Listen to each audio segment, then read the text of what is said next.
हनी तुम यहीं वेट करो, मैं डॉक्टर से रिपोर्ट लेके आता हूँ। ठीक है। कौन है वो?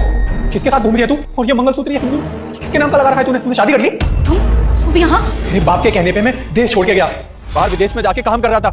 क्या बोला था तेरे बाप ने कि मैं अगर कमाऊंगा, मैं काबिल बन जाऊंगा तेरे, तो तेरी शादी मुझसे करवाएगा। हाँ, मैं विदेश चला गया, अपना परिवार छोड़ के, अपना देश छोड़ के, किसके लिए? तेरे प्यार के लिए। लेकिन तू यहाँ किसी और से शादी करके खुश है? हाँ, अरे बस करो तुम। इंतजार किया था मैंने तुम्हारा, पर 1 साल नहीं बल्कि पूरे 1.5 साल लड़ी हूं मैं तुम्हारे लिए। मेरे माँ बाप ने भी मेरे सामने घुटने टेक दिए। वो मुझसे डेली बोलते थे कि बेटा शादी कर ले अब, और तुम मुझसे बोल के गए थे ना कि 1 साल के अंदर वापस आ जाओगे। तुम नहीं आए और अब आ रहे हो पूरे 2 साल बाद। और मैं क्या करती, मेरे पास कोई ऑप्शन नहीं था, मुझे शादी करनी पड़ी मजबूरी में किसी और से। हर चीजों को बनने में टाइम लगता है। बस करो, मेरे सामने ना और ड्रामा करने की जरूरत नहीं है। मैं अब किसी और की बीवी हूँ और मुझे छूने की कोशिश मत करना। अब तुम्हारा मेरे ऊपर कोई हक नहीं है, समझे? वाह हनी, अब मेरा कोई हक नहीं है तुम्हारे ऊपर। कल का आया हुआ आदमी इतना खास हो गया कि अब मैं नहीं दिख रहा तुम्हें। अरे मैं किसके लिए गया था विदेश? तुम्हारे लिए गया था ना, कि तुम्हारे लायक बन जाऊं, तुम्हारे काबिल बन जाऊं, साथ रह सकूं। स्कूल से लेके कॉलेज तक मैंने बस तुमसे प्यार किया, किसी और की तरफ आंख उठा के भी नहीं देखा। और तुमने क्या किया? मुझे धोखा दे दिया। मैंने अपना घर छोड़ा, अपने परिवार वाले छोड़े, अपने दोस्तों को छोड़ा, किसके लिए? तुम्हारे लिए ना, ताकि तुम्हारे लायक बन जाऊं, तुमसे शादी करूं, तुम्हारे साथ रहूं। और तुमने मेरी पीठ पीछे किसी और से शादी कर ली। क्यों?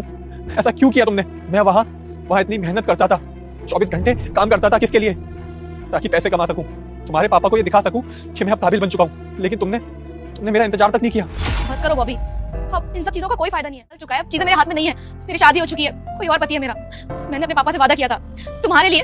मेरे पापा ने मुझे समय दिया कि दिए हुए समय में अगर तुम कुछ बन गए और वापस आ गए तो पापा मेरी शादी तुमसे करवा देंगे। लेकिन तुम नहीं आए, इसलिए मुझे मजबूरी में किसी और से शादी करनी पड़ी। अब मेरा घर दूसरा है, मेरा पति कोई और है। मेरी जिंदगी जैसी भी चल रही है बहुत अच्छी है, मैं खुश हूँ। अब प्लीज तुम यहाँ से चले जाओ, वापस लौट के मत आना। मैं जितना प्यार तुमसे करती थी ना वो भी, उससे कई ज्यादा प्यार मैं अपने पापा से करती हूँ। मैंने वादा किया था उनसे। और तुम्हें पता है ये 5 महीने मैंने तुम्हारे बिना कैसे कैसे काटे। एक दिन भीख में अपने पापा से तुम्हें मांगा है। और क्या हुआ? आखिर में तुम वापस लौट के नहीं आए। मेरी शादी किसी और से हो गई। अब मेरा घर दूसरा है। और एक बात और बता दूं तुम्हें, मैं मां बनने वाली हूँ। किसी इंसान की उम्मीद है मुझसे, मैं उसकी उम्मीद नहीं तोड़ना चाहती। मैं खुश हूँ उसके साथ। तुम्हारे सामने हाथ जोड़ती हूँ, प्लीज चले जाओ यहाँ से। ठीक है, जब तुम अपनी जिंदगी में इतना आगे बढ़ ही चुकी हो तो मैं कौन होता हूँ तुम्हें रोकने वाला? तुमने किसी और को अपना पति मान ही लिया है, मेरे लिए इंतजार तक नहीं किया, तो मैं तुम्हें कुछ नहीं बोलने वाला।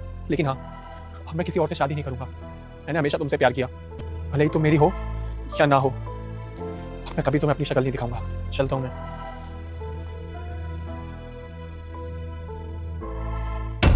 क्या हुआ? नहीं कुछ नहीं। डॉक्टर ने क्या बोला? डॉक्टर ने बोला है कि 3 महीने की प्रेगनेंसी है, अब तुम्हें ना आराम करना है, कोई काम नहीं करने देना है। ठीक है, चलें अब? चलो।